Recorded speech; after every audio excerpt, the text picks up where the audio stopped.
17 বছর ধরে যারা রাজপথে রক্ত দিছে, মামলা খেয়েছে, যারা গুলির মুখে দাঁড়িয়ে জীবন স্বীকার করে আন্দোলন সংগ্রামে অংশগ্রহণ করেছিল, সেই ব্যক্তিগুলোকে এই কমিটি থেকে বাদ দিয়ে 34 জন ব্যক্তি আওয়ামী লীগের দোসর, আওয়ামী লীগ তাছাড়া বিএনপি মধ্যেই তারা পড়ে না, সেই ব্যক্তিগুলোকে দিয়ে একটি সাজানো কমিটি প্রকাশ করা হয়েছে। বাংলাদেশ জাতীয়তাবাদী দল 1 নং খোলাগাছ ইউনিয়ন বিএনপির পক্ষ থেকে আমরা এটা প্রেস ব্রিফিং করছি। আমি মোহাম্মদ জাহিরুল ইসলাম জাহিদ, 1 নং খোলাগাছ ইউনিয়ন বিএনপির নবনির্বাচিত সাধারণ সম্পাদক।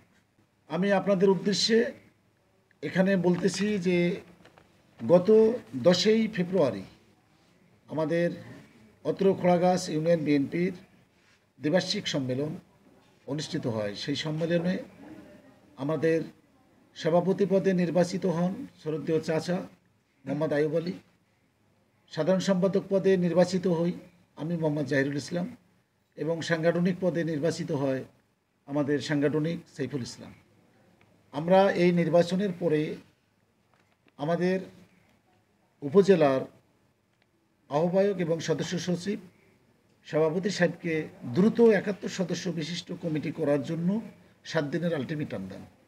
সভাপতি সাহেব, আমি সাধারণ সম্পাদক এবং সাংগঠনিক সম্পাদক সাইফুল ইসলাম স্বাক্ষরিত আমরা 71 সদস্য বিশিষ্ট এই কমিটিটা করে আমরা থানা সদস্য সচিব এবং আহ্বায়কের নিকট প্রেরণ করি। প্রেরণ করার পরে আমরা একের পর এক এই কমিটি অনুমোদনের জন্য আমরা তাদের কাছে যাই এবং তারা আজকাল বলে কালকে ফোন করতে থাকে। হঠাৎ করে গত 23/5/2025 তারিখ রাত প্রায় 10টা সাড়ে 10টার দিকে আমরা ফেসবুকে দেখতে পেলাম যে মিঠাপুকুর উপজেলার 17টি ইউনিয়নের মধ্যে 16টি ইউনিয়ন কমিটি প্রকাশ করা হয়। সেই প্রকাশিত কমিটি আমরা হাতে পেয়ে দেখতে পাই যে আমাদের অত্র খোলাগাছ ইউনিয়ন বিএনপির যে কমিটি আমরা তালিকাভুক্ত করে অনুমোদনের জন্য দিয়েছিলাম, সেই কমিটির থেকে প্রায় 34টি ত্যাগী নেতাকর্মীর নাম সেখান থেকে কর্তন করা হয়েছে এবং আমাদের যে ওয়ার্ডের সভাপতি, সাধারণ সম্পাদক এবং ত্যাগী নেতাকর্মীর দীর্ঘ 17 বছর ধরে যারা রাজপথে রক্ত দিছে, মামলা খেয়েছে, যারা গুলির মুখে দাঁড়িয়ে জীবন স্বীকার করে আন্দোলন সংগ্রামে অংশগ্রহণ করেছিল, সেই ব্যক্তিগুলোকে এই কমিটি থেকে বাদ দিয়ে 34 জন ব্যক্তি আওয়ামী লীগের দোসর, আওয়ামী লীগ তাছাড়া বিএনপি মধ্যেই তারা পড়ে না, সেই ব্যক্তিগুলোকে দিয়ে একটি সাজানো কমিটি প্রকাশ করা হয়েছে। এই কমিটি প্রকাশের পরে আমার অত্র ইউনিয়ন বিএনপির সমস্ত নেতৃবৃন্দ এই কমিটি দেখে এই কমিটিকে প্রত্যাখ্যান করেছেন। তার সঙ্গে আমরা অত্র বিএনপির সভাপতি, আমি সাধারণ সম্পাদক, সাংগঠনিক সম্পাদক সহ অন্যান্য নেতৃবৃন্দ এই কমিটি প্রত্যাখ্যান করলাম।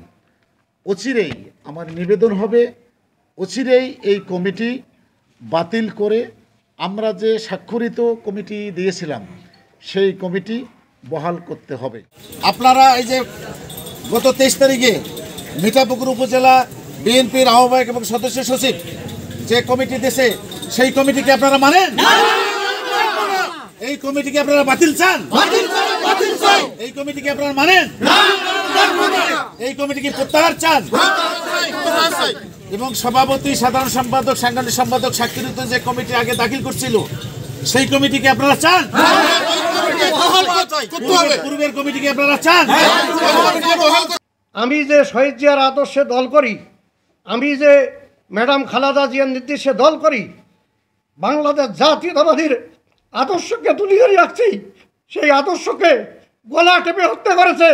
আমাদের 34টা নাম কিনে আমাদের যারা আমার আইয়ুবকে, আমার খোলাগাছকে, যারা যে আওয়ামী লীগের দোসর, যে 17টি বছর জলে আসছে, তাদের নাম জানি না কীভাবে আমাদের জেলা উপজেলার আহ্বায়ক সাহেব, জেলা সদস্য সচিব তাদের এই কমিটির মধ্যে ইনভলভ করিয়া এই কমিটি প্রেরণ করেছে। আমি এই কমিটিকে আমার খোলাগাছ বাসীকে নিয়ে এই কমিটি যদি থাকে তো আমার খোলাগাছের বিএনপির আদর্শ হারাইবে, শহীদ জিয়ার আদর্শ আশা করব। আমি এইটা সুস্থ তদন্ত করে আমাদের যে 3 স্বাক্ষরে খোলাগাছ বিএনপি যেটা আমাদের উপজেলায় দিয়েছিলাম ওই কমিটি যেন পুনর্বাসন করা হয়, ওই কমিটি যে আমাকে উপহার দেওয়া হয়, তাইলে এই খোলাগাছ জীবিত থাকবে, খোলাগাছ বিএনপি শক্তিশালী হবে।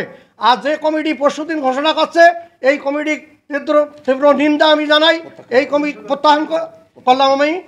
গত 23 তারিখে যে কমিটি ঘোষণা করা হয়েছে, আমরা ইউনিয়ন 1 নম্বর খোলাগাছ ইউনিয়নের সকল নেতৃবৃন্দ এই কমিটিকে প্রত্যাখ্যান করলাম। অভিযোগ হলো যে কমিটি ওরা দিয়েছে ওই কমিটি আমরা মানি না। আমাদের সভাপতি সেক্রেটারি যে কমিটি দিয়েছে ওই কমিটি বহাল চাই। ওরা যে কমিটি দিয়েছে এখানে সব আওয়ামী লীগের লোক দিয়ে এই কমিটি তৈরি করেছে। যে 71 সদস্য বিশিষ্ট একটা কমিটি প্রেরণ করেছে আমাদের থানা নেতৃবৃন্দ, সেই কমিটিকে কিছু 34 জন সদস্যকে বাতিল করে আর 34 জন নতুন আওয়ামী লীগের দোসর অন্য অন্য দল করে তাদেরকে দিয়ে কমিটি প্রেরণ করেছে। আমরা এই কমিটির তীব্র নিন্দা জানাই এবং এই কমিটি বাতিলকরণ করতে হবে। আমি চাই যে কমিটি এখন বহাল হয়েছে এই কমিটিকে আমরা মানি না, মানব না। কেন এই কমিটি কিছু আমার ওয়ার্ড থেকে যে ছেলেটা মাসুম নামে লোক ছেলে, এই ছেলে আওয়ামী লীগের দূষর, এ কারণে কিছু আমাদের ওয়ার্ডের ছেলে পেলে গেছে এই কমিটিতে। এই কমিটি আওয়ামী লীগের লোকজন সবাই দূষর, আমাদের থাকার কারণে আমরা এই কমিটিকে মানি না।